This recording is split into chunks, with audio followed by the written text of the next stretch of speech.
following program is a production of KSPS Public Television and is made possible by the Friends of Seven.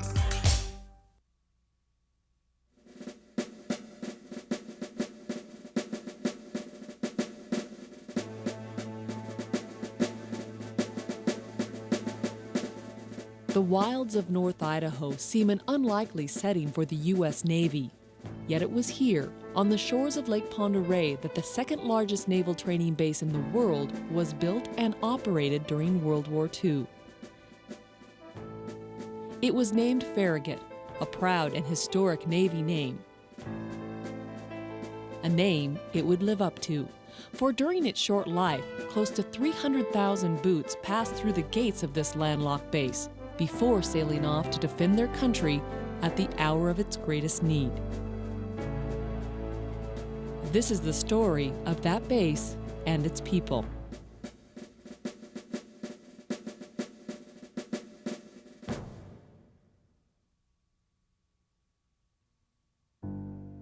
They have been called America's greatest generation. We was on one of the few ships in the Navy in World War II that fought against the Germans, the Japanese, and the Italians, all three. Not just because of the burden they bore, but because of the way they shouldered the load. We had a job to do. We were anti-submarine, and we went out in the South Pacific, and we convoyed. And we were gone for 97 days and never saw land. We crossed the equator 7 times.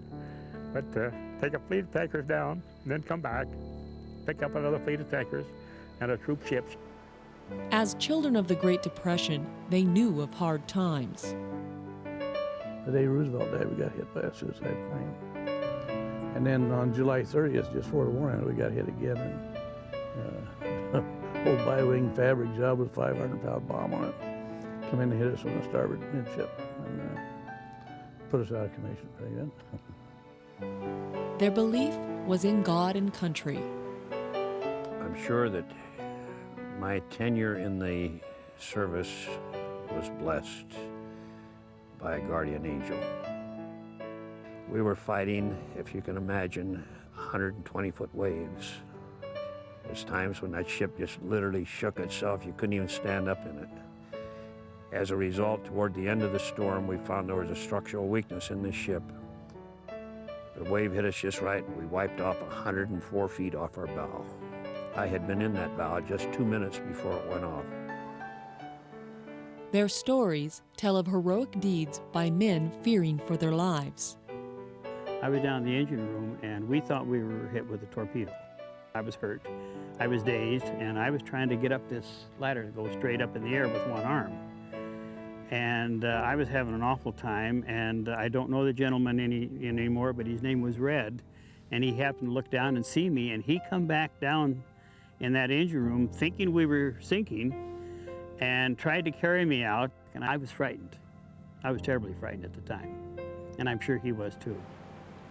Those who saw the worst face of war know there is no shame in being afraid.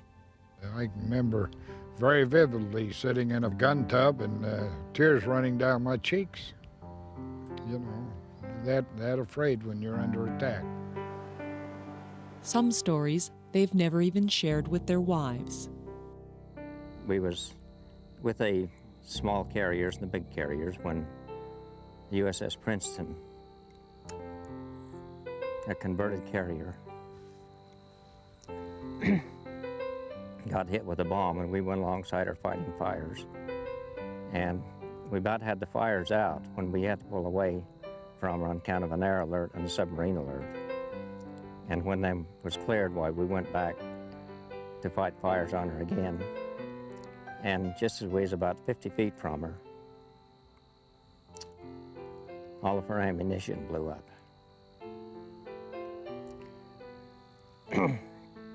We lost 239 men killed, over 400 injured. We came back to the United States with half the crew that we normally carried. The stories are decades old, but the emotions ebb like it was yesterday. He was crying, and you were trying to build his spirits up, and, you know, but how are you going to do it? You know, here's a kid about 19 years old with his legs off, you know, probably 6 inches from his hips.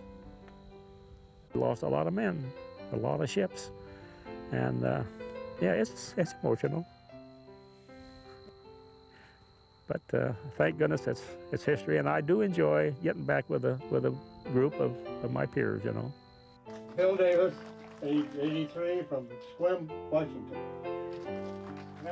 At one point, their peers were almost 300,000 strong, men with nothing more in common than a love of country, and the fact that they all started as part of America's landlocked Navy. These men have all been here before. 80 or older. It was more than 50 years ago when they arrived as naval recruits, or boots, back when this was the Farragut Naval Training Station. At its peak, the base had 6 self-contained training camps which could each hold 5,000 recruits at a time. In addition, Farragut was home to several service schools, as well as a hospital. Though it was only in operation 4 years, Farragut played a vital role in America's war effort.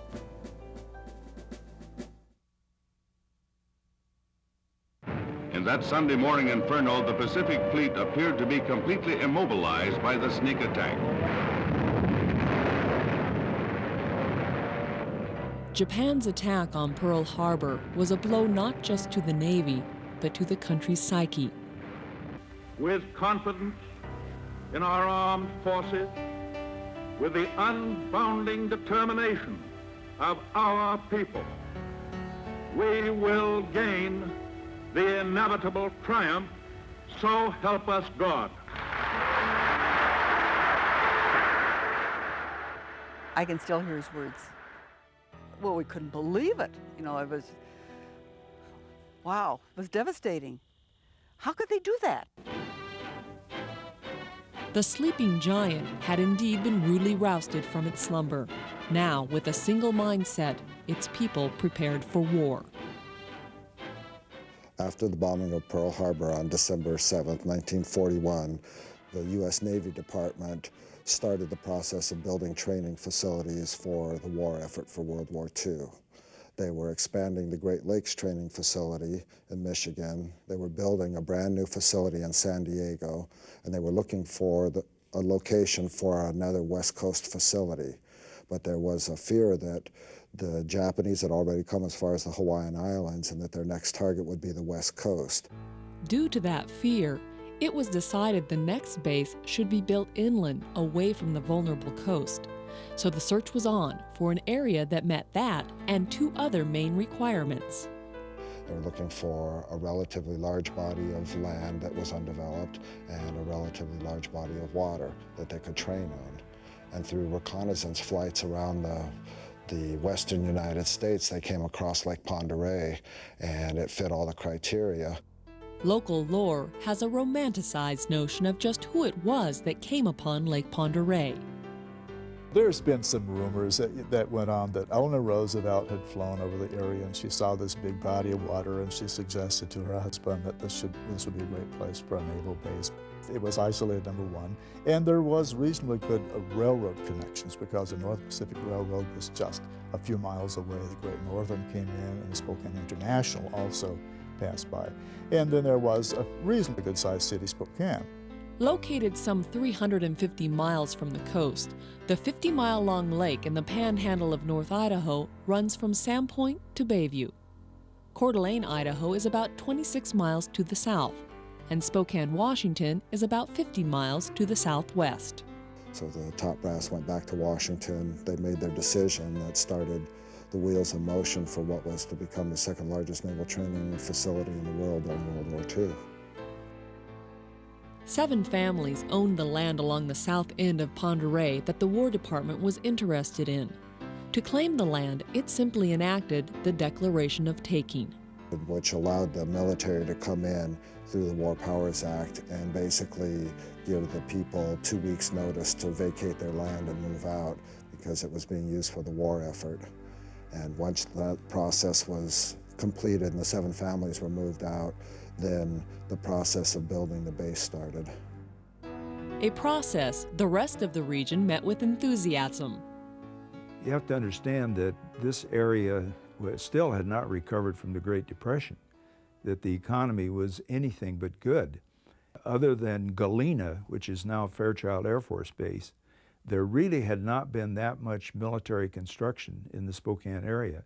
And then when this huge big project came along up in northern Idaho, it was welcome.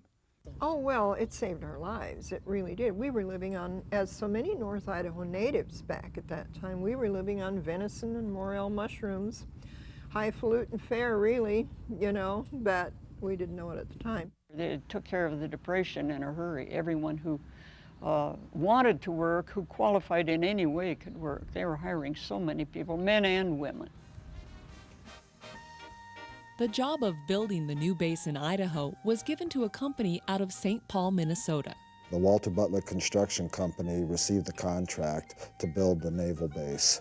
And in order to bring the base online, they were given a 6-month deadline to have the base ready to go, or the majority of the base ready to go for operation. There was a small construction village they called the Farragut Village, which was right on the edge of the Navy base, where a lot of the men lived in campers or under pieces of plywood or plastic or wherever they could find a place. And then almost all of the basements, attics, garages, any free living space between Sandpoint and Coeur d'Alene and Rathdrum was basically rented out by construction workers working at Farragut. Work at the site began in April of 1942.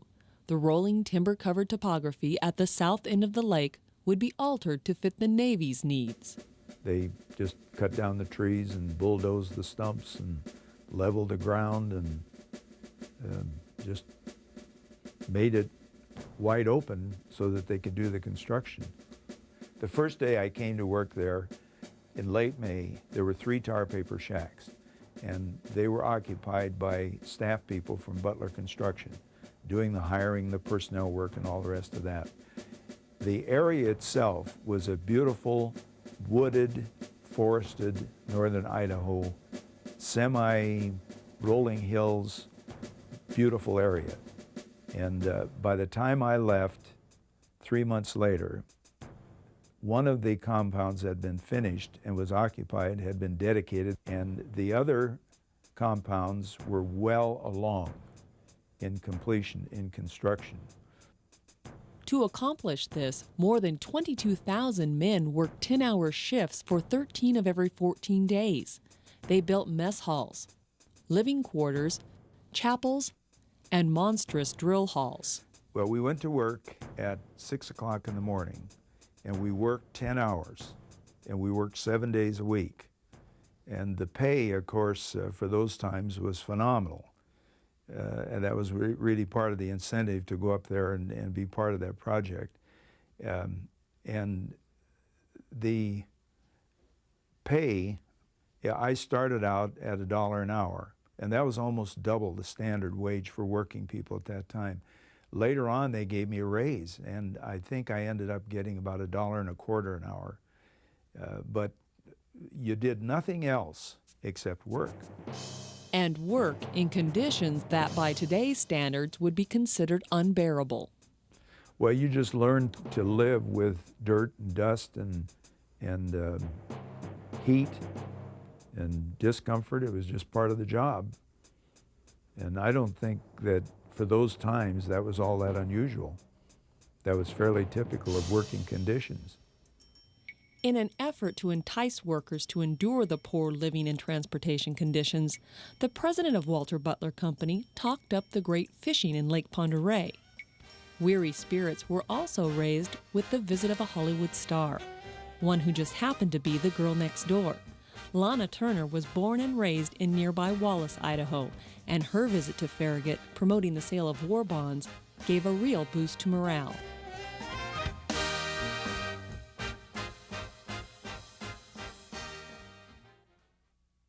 Temporary distractions aside, construction continued at a fevered pitch. Most of the 770-some buildings were constructed with lumber, some of which was milled right on the spot. The larger trees were cut down and milled right there on site for use in building the buildings.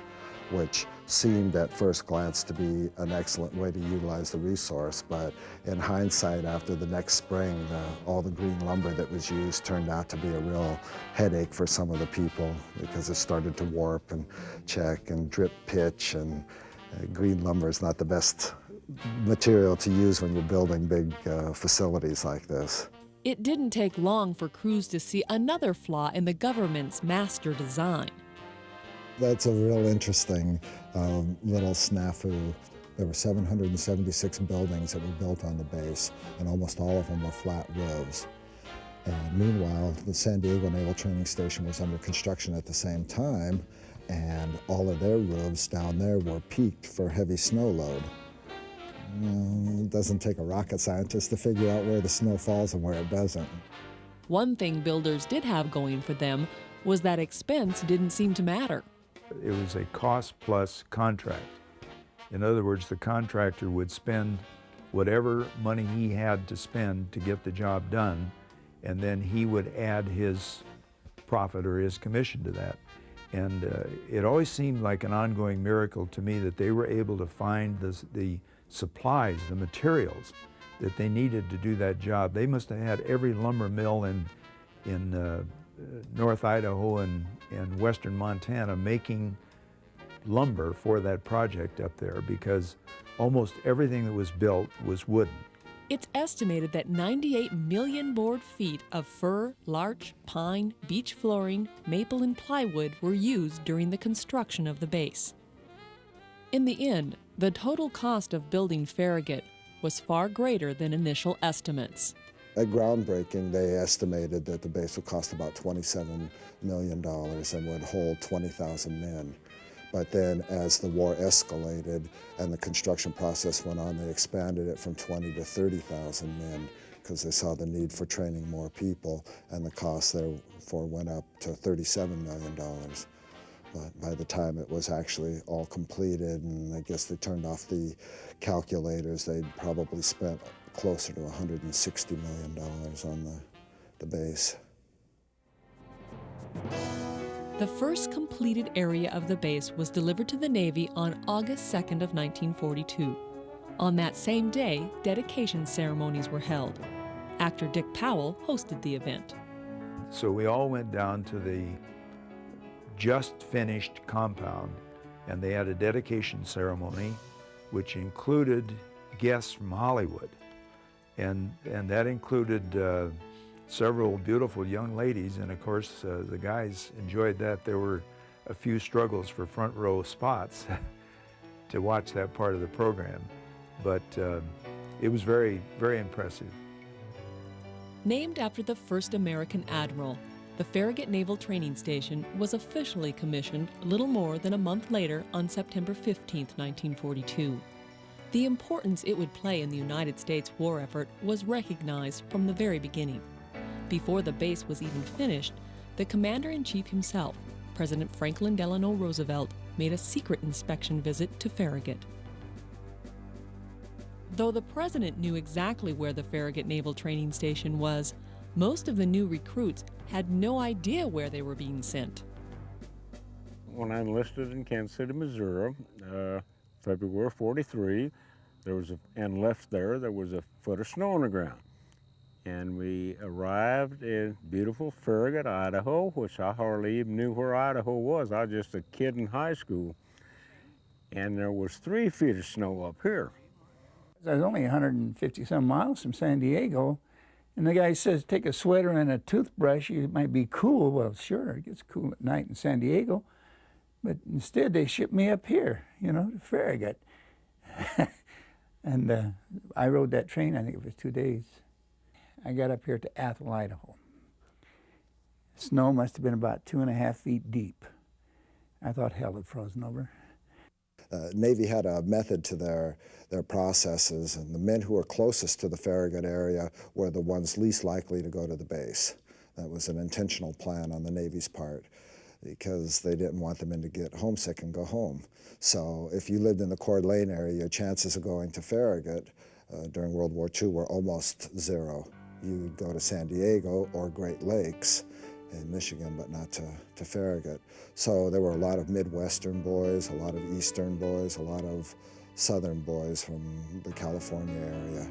And to come to the wilds of the northern Idaho area, to this base that was out in the middle of nowhere, a lot of these guys had no clue what they were getting into.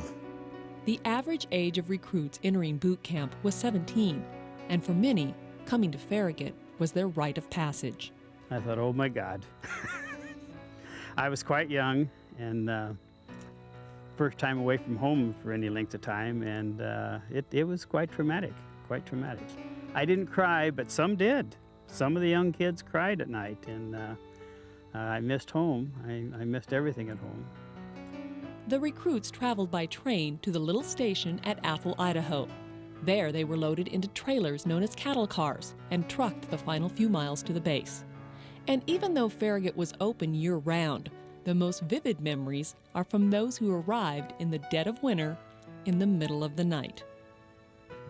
And we got off the train and we were loaded into cattle car type semi-trailers, and they had two long bars, one on each side that you hung onto, and you took your belongings and put them between your feet so that somebody wouldn't steal them or whatever, and you hung onto that thing. They slammed the door. It was pitch dark in there, and down the road we came to Farragut, Idaho. God, it seemed like we just drove and drove and drove and drove and drove, and we didn't. And all of us were, you know, kids. And we were wondering what was ahead for us. We were scared. And they marched us into a barracks, and we slept that night in the barracks. And then the next morning, first thing in the morning, boy, we were up and in the barber shop. And then they just sheared the heck out of us. I had beautiful hair. I had hair, you wouldn't believe it. And when I got done, you couldn't even touch it. He just skinned me right down to nothing. One poor guy there was from California, and he had one of these duck fanny hairdos with the long sideburns and greased down good. He kept letting everybody line ahead of him. Finally, he was the last one, and they got him in the chair, and you could just see their little eyes sparkle. And Barber looked at him with compassion and said, "Would you like to keep your sideburns?" He looked up hopefully and said, "Yeah." So they cut him off and handed them to him. He sat there holding them and crying his eyes out, looking at his sideburns while they finished cutting his hair. That was funny. Yeah, some of that did happen. I never had that happen to me, but I know some of that happened. I was in chair 3, and they'd come through there, and they'd put one in front of you, and we'd throw an apron over them, and clip it, zip, zip, zip. About a minute, and they was out. The transition from civilian to military life began with the haircut and continued as they passed through the main receiving unit where all new boots were processed. First thing they brought us in, he stripped of all our clothes, and we took it in a line. They'd have 2 stations on each side. You walk down like a gauntlet line, it was. And it hit you from both sides with needles in about 7 stations. And then, of course, we got booster shots after a few weeks. But what they made you do then was you all went over and washed windows on the barracks to keep your arms and muscles going, to try to get rid of the soreness. But they did bombard you with those needles. After inoculations, it was time to be fitted for uniforms. You start in here, you get this, this, and this, you know, down the line, and hopefully you got the right sizes and so forth. We had one guy that didn't, and the only thing that kept his shorts up was the crotch of his pants. Within 2 hours, all physical trappings of their civilian lives were gone. By that afternoon, we were starting to be sailors. With the external transformation complete, these young men, who came from all corners of the country, began the process of becoming the sailors they now looked like. I never had very strict parents or anything like that, you know, so discipline was just a word to me. But it soon became much more. Now they would do things the Navy's way. You actually had to learn the routine of the Navy. I mean, I didn't have any idea. I hadn't picked up my socks or done any of that kind of stuff. I mean, Mom always did it for me. We had a tough company commander. He was a little cheap petty officer. To us new individuals, had he been an admiral, he would not have drawn any more respect. He was a little short fellow, but he'd walk right up to you and stand 2 inches in your face and say, "Sailor, are you homesick?" And you'd say, "Yeah." And he'd say, "Well, by God, I'm not." He says, "We've got a job to do." And he says, "Let's get her done and we'll all go home." The next day, he'd come back to the same individual, stand nose to him, and say, "Are you homesick, sailor?" And of course, then you knew what he had said the prior day, and you'd say, "No, I'm not homesick." And he says, "Well, by God, I am." He says, "We've got a job to do, let's get her done. You're a man of war." And he instilled that on us. Becoming men of war was what boot camp was all about. However, to recruits, the path often seemed trivial. That evening they gave me a wooden stick they called a rifle and told me to guard the barracks. Somebody had already worn a doggone trail around it, and I marched on that thing for 4 hours. And we got up real early the next morning to clean those barracks, which is about 3:30 in the morning. They intended for you to get trained and get out on ships as soon as possible. And so it was washing clothes, policing up the barracks for inspections, marching. We did marched every place we went, and it seemed like we stood in line every place we went. And we didn't have a lot of free time to ourselves. At that point, we did a lot of marching, and we learned to say yes, sir. We used to pull out on the grinder. The grinder is the drill area where we would march. A lot of people don't know what the word grinder is, but any sailor would know what the word grinder is. I had an inspection, an earlier inspection.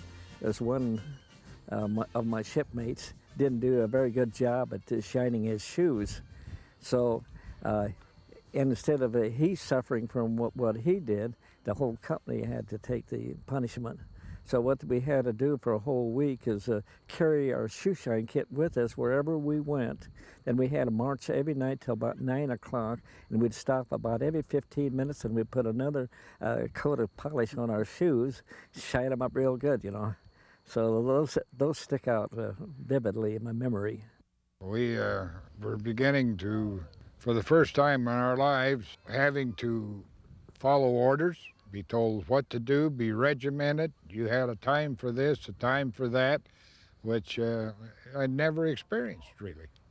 It was a real adjustment. Sometimes you felt it was lowering your self-esteem, but, you know, you had at least an opportunity to share that with everybody else. We were all doing the same thing, so you weren't going to be a wimp and back off from it. You're going to stay with the fellows next to you. They weren't going to show you up as being a sissy, so to speak. It was all part of the training, and they wanted to keep you busy, and they wanted to keep you disciplined, so that when you were told to do something, you would do it without question. You know, you could grumble behind their back, but you didn't dare question them. Except for brief training outings, the boots were kept within the confines of their own camp. All of the camps were named after sailors who gave their lives in the line of duty. Most of them died at Pearl Harbor. During its tenure, there were 6 different camps used for boot training at Farragut.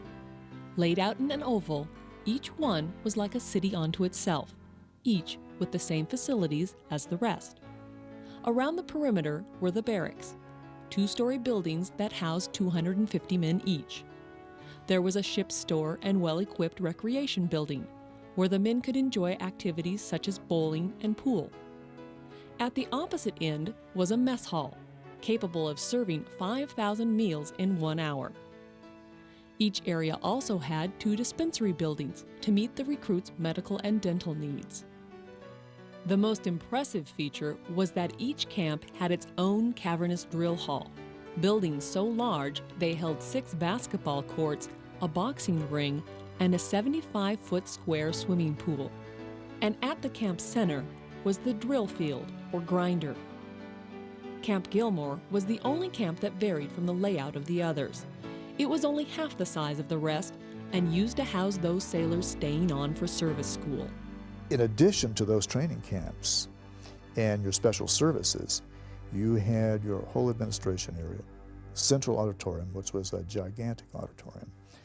You had stores, commissaries, warehouses where you kept all your transportation, your trucks. It was really, when you think about it, the tremendous amount of organization it took to keep that running and going on a daily basis was just absolutely incredible. So it was within the boundary of their own camp that the Boots remained for the bulk of their training, the length of which varied greatly. At the beginning of the war effort, the training period was much longer. It started at 13 weeks, and the Navy had figured that was the ideal time necessary to train the men for the war effort. But as the war was escalating in nature, they had to start cranking them through quicker and shortening the training time periods. And so then it dropped down as short as 6 weeks. No matter how long their stay, they all learned a long list of skills, ranging from tying knots to rowing. Some of these training exercises made longer-lasting impressions than others. I think one of the most scary things that I witnessed was their firefighting. They put us on these cement block buildings. They put us up on there and they touched that thing on fire. And of course there was fire coming up all these hatches and smoke. It was just a big brick or concrete building, but it had a steel plate over the top of it, supposedly to be like a hangar deck section on a ship. And they let that fire get so hot inside there that that steel plate would lift up with a gang up on top with a hose on it, you know, and then they had to go down a ladder down inside, and other crews come in from the sides and put that fire out in there. And so by the time you got out of that fire training deal that you had, you'd learned something there. And I'm sure it helped a lot of sailors on ships. Another bit of training considered imperative to sailors aboard ship was swimming. I felt sorry for the guys that if you couldn't swim, they'd throw you in the water. You had to learn to swim. Their policy was that you had to go up one level or you didn't get out of boot camp.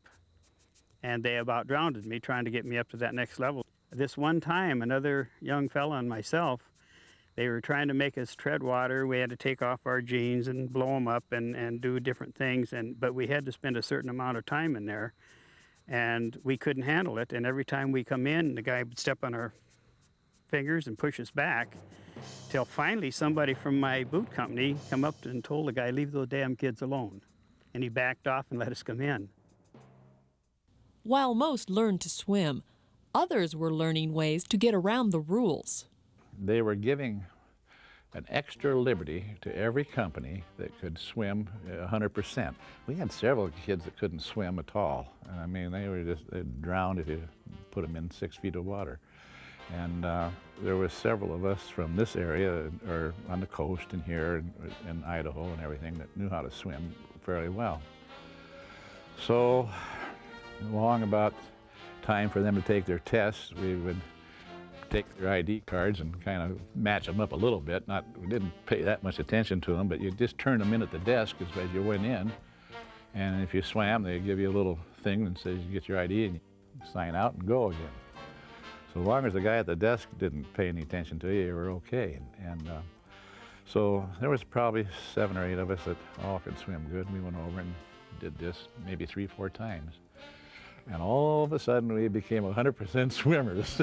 and everybody in the boot camp knew about it, in my company. And I'm not even sure that the chief that we had, he might have known about it too, but he didn't say anything because he knew how desperate we were to get into town.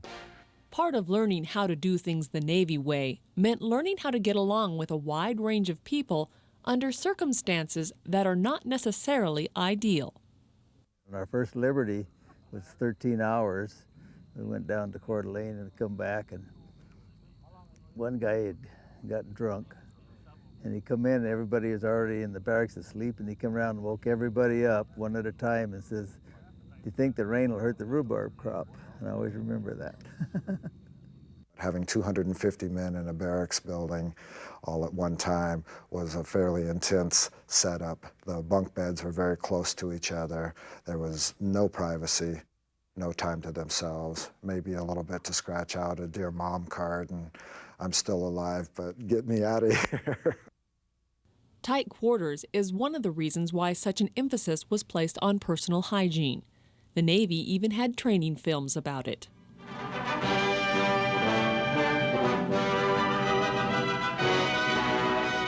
The daily bath is an obligation you owe not only to yourself, but also, for obvious reasons, to your shipmate. The films were necessary because for some, this was not part of their natural routine. We're talking about a lot of people coming out of the Depression time as children. And they didn't even have running water, you know. It was difficult to really take a true bath. And some of them never seen a shower before in their lives. You know, they just hadn't. And then you had others who came from pretty modern backgrounds. You know, they had all these things. So it was a merger, and I think we all learned that you have to get along with people. You have to learn to be tolerant a little bit. But tolerance only went so far. The name of the game in the service is conformity. We had one guy in camp, and you've probably heard this story before. There was no way he was going to take a shower. He was just, I think he was a hillbilly, really. It was a old custom that if they don't take a shower, you take them into the latrine and the whole gang, you know, and give him the kai brush treatment or a scrubbing brush. So we took that kid in, and you'd ever seen GI soap. I mean, that'll tear your skin up, make it bleed. And the kai brush. And we kai brushed him, we kai brushed his mattress, we kai brushed his bedding, his clothes, everything. And I mean, that poor guy come out looking like a red beet. For some recruits, the rigors of boot camp soured their experience in this landlocked Navy. I hated every minute of it that I was here, and I haven't been back here since 1943. However, the men's impression of Farragut usually improved greatly if they stayed on to attend service school or were assigned as part of the ship's company. Once you get to ship's company, it's a whole different ballgame. Boot camp, you don't get much liberty. Ship's company, you got a lot of liberty where you could go to Spokane or Coeur d'Alene or Sandpoint. You could catch the bus, and then later on they also had the trains they used to run from here to Spokane. It was nice, Judy. We'd go into the chow hall and order anything we wanted. We'd have ice cream every day if we wanted to, and had old peaches and steak or whatever we wanted to. It was a pleasant place. We had a good place to sleep and a good place, good beds, and everything was comfortable. More than comfortable, by area standards, it was downright luxurious. We had a marvelous theater. It was a huge theater. And they bring shows like Kay Kaiser and various shows like that, and it'd be packed. They'd have a packed audience. I danced to the music of Artie Shaw, Benny Goodman, Clyde Thornhill, Woody Herman. Great, great bands. It was just so wonderful and so thrilling. We'd get picked up by the buses, the juniors and seniors in high school and the freshmen and sophomore gals from the junior college. And they would take us out to these dances. And so there'd be 30 or 40 gals standing there in a little corner, and here would be 300, 400 sailors asking you to dance. And you're looking around, you're saying, oh, I'll take you. So that's sort of a flippant attitude, but it was pretty nifty when you were a young girl. It was good duty not only for the men, but for the waves stationed there. Ship's company was special. We got to do anything that was on here. There was a stable. We belonged to a saddle club. I was a cheerleader on the football team. We just did everything. You didn't need to go off base at all if you didn't want to. There was all kinds of entertainment there. There was pool tables if you liked to shoot pool. There was a bowling alley. And there were the movies, and there was horseback riding. Then you could go down to Bayview and play the slot machines, because Idaho had gambling at that time, and or go swimming or take a boat out down there too. So there was just about everything you needed out there. Civilians who worked on the base could take advantage of the perks too.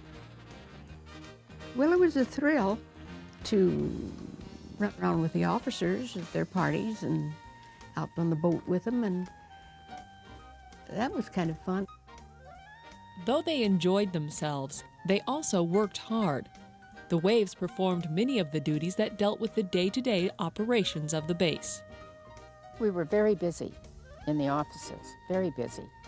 And of course the slogan was, we're going to relieve a man for overseas duty, relieve a sailor for overseas duty. So we felt that we were really doing our part of the war. I was put into the transportation department, and I drove the sedans. We drove the VIPs and stuff from the airports in Spokane and Coeur d'Alene, and then they had quarters, usually at the officers' quarters, which were in Bayview.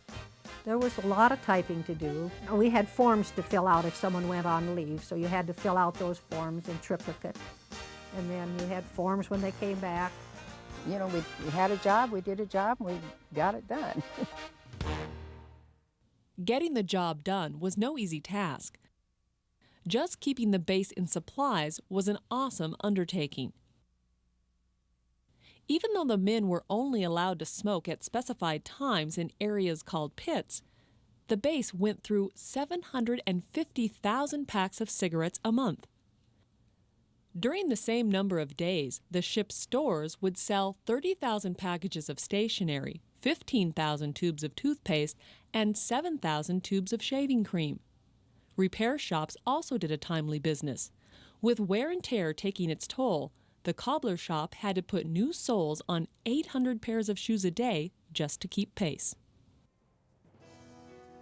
Overseeing all these operations was the base commander. Captain Frank Harrison Kelly was a veteran of both World Wars and was promoted to the rank of Commodore while in command at Farragut. Along with those stationed here to run the base, many sailors stayed on for additional training at the numerous service schools.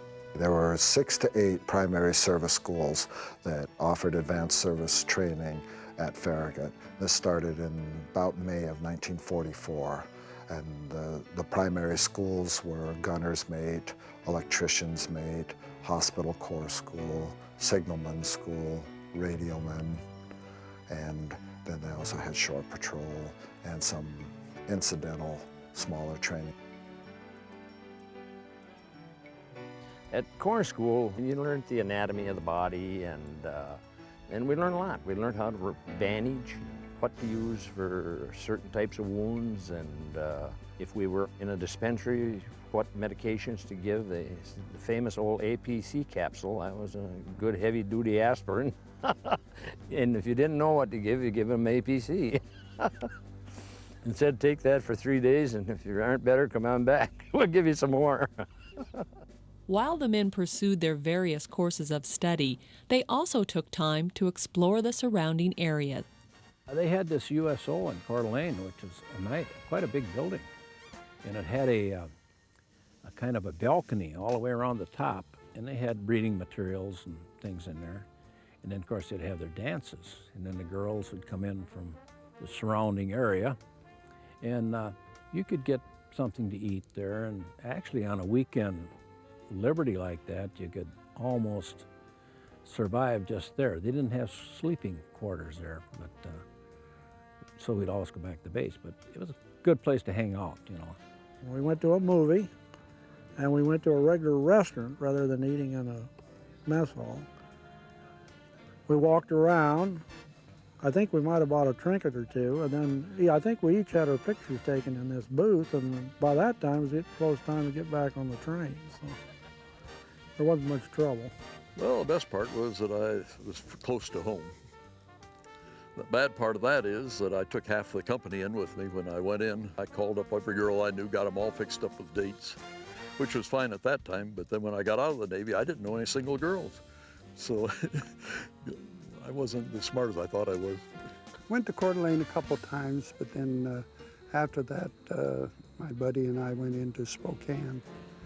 And he was going with a girl, lived out on the north side. And so he took me along one time for a blind date. I married her later. So we had good times in Spokane. Typical date, we'd go to Natatorium Park to the dance, and we'd dance, and or maybe stop somewhere and have grilled cheese sandwiches, cherry cokes, you know, the usual thing. That was about it. It was a party. It was fun. Now, the group of girls that I knew and chummed around with, we knew every nightclub and a steakhouse in the area. And that was our part of going out. That was going out and have a big steak and a couple of drinks and stuff, and then come home. Everybody was really nice. I never had a bad time, you know, by anybody in the service. We were all treated well, and it was just fun. I just remember it as a great time. A group of those kids would get together and lock arms and walk down the street and just stop traffic. And they would usually be singing bell-bottom trousers and coats of navy blue, you know. And it was just amazing when they would unload 1,000 of those kids at one time. You can imagine what was happening all over the town. For the most part, the people of the communities took the crush of activity in stride, often opening their homes to young sailors in search of a home-cooked meal. They were thrilled with them. They loved them. And people kept them in their homes. I was just talking to a girl yesterday that said her mother never knew how many were going to come to be at their house for supper. And it was that way with everybody. They just welcomed them in their homes. Besides the training camps, the base had another impressive feature. Farragut Naval Training Station was home to a top-notch hospital. An incredible facility, the most modern hospital facility in the Pacific Northwest at the time it was built. Built out on the end of the peninsula, had sick bay accommodations for 2,300 men, had about 7.5 miles of corridors inside the hospital. The facilities were needed because there was a lot of illness at the base. They got a real bad high fever, and they called it cat fever. There was many people with rheumatic fever, and of course the base was quarantined with spinal meningitis when they had nobody could leave or come to the camp. It didn't take long for rumors to circulate that the area itself had a predisposition for illness. According to the stories, Native American tribes had always shunned the area because people who camped there became sick. But there seems to be no historical basis for those claims. Well, when you're training 30,000 men at a time just to start with, there's always going to be the potential of sickness. And when you get that many of them all so close together, the chance of a widespread outbreak of some type of pathogen was indeed a possibility. Other speculations sought a more sinister cause. Stories again got around that the Navy was trying some sort of experimental drug to cure some possible jungle fevers that was giving some problems, and they were injecting their own personnel with these. Of course, the Navy is not going to admit that, even if that did occur. But what little snooping around I've done, I found no documentation that ever happened. No matter what the cause, the outbreaks were lethal. I know that there was an outbreak of rheumatic fever that, through my research, is shown to be somewhere in the neighborhood of 1,600 to 1,800 men died of the rheumatic fever before they ever made it out of basic training.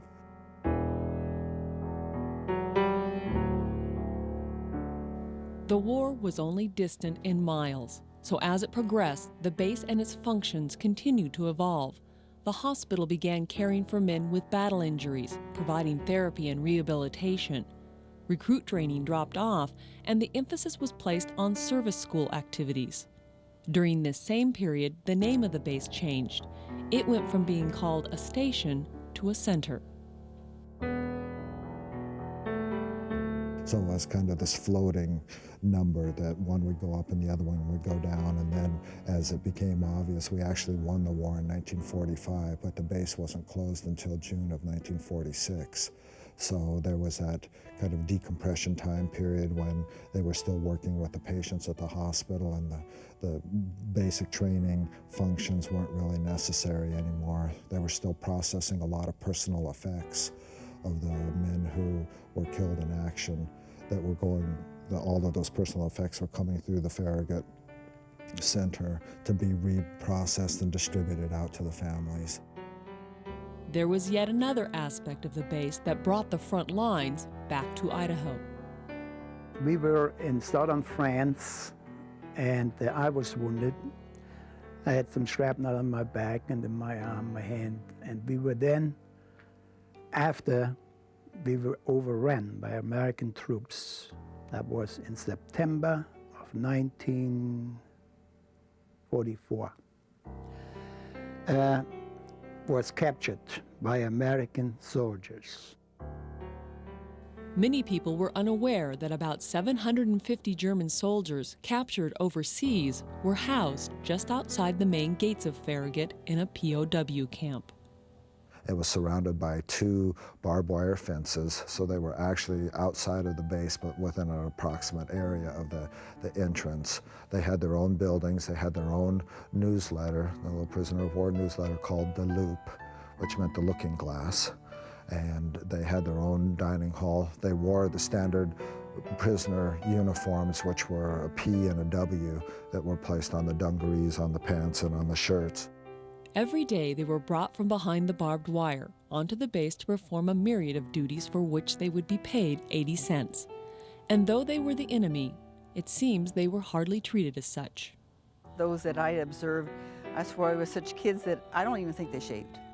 They were so young, but they were a real nice group of kids. They didn't bother anybody, they didn't say anything to us. I don't think they were allowed to talk to us anyway. We saw them all the time, and nobody paid any attention to them. They were just wandering around there, taking care of the flowers, and yeah, they had their prison suits on, and that's the only way you knew that they were prisoners, but there were no guards on them. Many times we didn't even have anybody walking and watching us or doing anything. It kind of was like Hogan Heroes in reverse, you know. There was no barbed wire, no nothing. Hey, I could have gotten and escaped if I wanted so many times, but for what? Where are you going to go? That was Farragut, and Farragut was a more normal life than in other places. The boot camp guys, I think that they were worse off than we were, I believe. They were kicked around, and we heard them yell and marching out in each camp. I know, I've seen them.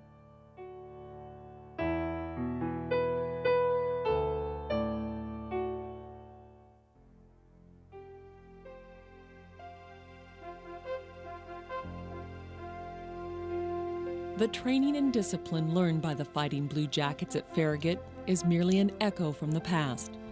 Now there is little left but water towers and crumbling foundations to represent the mighty base that once was, and to represent the people whose sacrifice of youthful pastimes allowed all who followed to live in relative peace.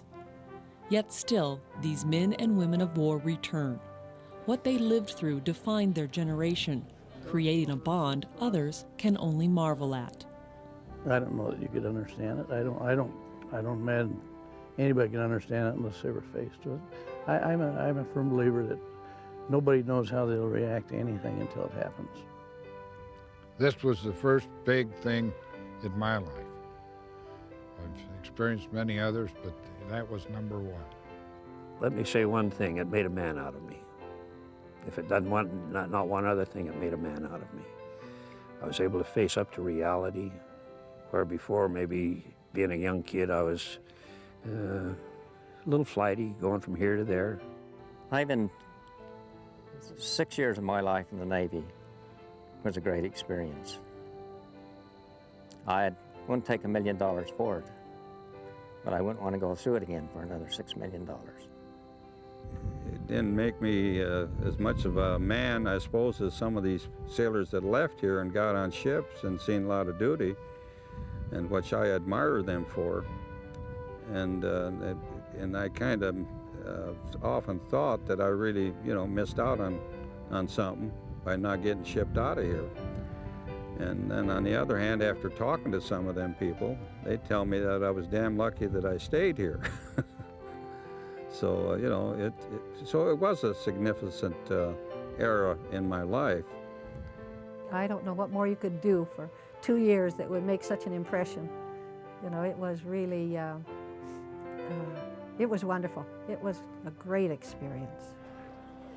It is the fellowship, the chance to reminisce with those who understand, that brings them back to the place where their shared memories begin. It is wonderful, wonderful. It's just like seeing your family again, really. After, 53 years, 54 or something like that. Yeah, it's just like seeing your brother. When members of America's landlocked Navy gather, they realize that now the enemy is time. Their fear is that the memories of this place will fade away, like the gratitude of the nation they once served. I think in another 5 years, I wonder if there'll ever be a reunion here. And I wonder if all them, where Camp Hill and all that was, will rot off and they'll drop on the ground and nobody will ever know that this was a very famous training station for many, many good sailors. Its era was brief, but the good sailors of Farragut left their country a legacy to be proud of.